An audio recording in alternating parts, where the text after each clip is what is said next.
Banyaknya jasa transportasi wisata yang tidak memiliki izin tidak lepas dari sistem perizinan yang sengaja dipersulit.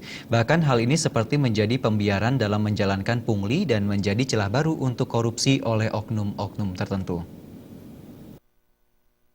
Pengurusan izin transportasi pariwisata yang berbelit-belit kadang menjadi salah satu alasan bahwa pelaku pariwisata menolak dan malas mengurus izin usahanya. Padahal pemerintah sudah memberikan kemudahan-kemudahan dalam mengurus perizinan tersebut. Namun oleh oknum tertentu sengaja dipersulit dengan berbagai alasan. Anggota Komisi 3 DPRD Bali Wayan Adnyana menilai fenomena ini seperti buang angin, artinya baunya tercium atau sudah banyak yang mengalami namun sulit dibuktikan. Tidak bisa dipungkiri praktek pungli ini kadangkala terjadi secara tersistem sehingga sangat merugikan masyarakat. Di sisi lain, minimnya pengaduan masyarakat yang menjadi korban permainan juga menghambat proses pelanggaran ini. Wayan Adnyana berharap pemerintah dan pihak terkait jangan tutup mata dan melakukan pembiaran terhadap korupsi yang tersistem ini.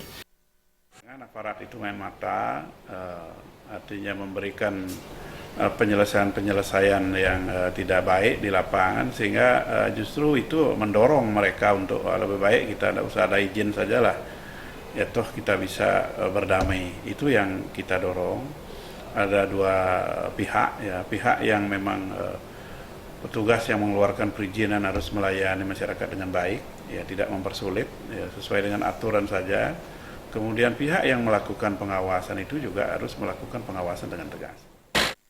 Transportasi pariwisata bodong bukan saja merugikan pelaku usaha yang legal, namun juga merugikan wisatawan dari segi jaminan jika dalam pelaksanaannya menghadapi proses hukum.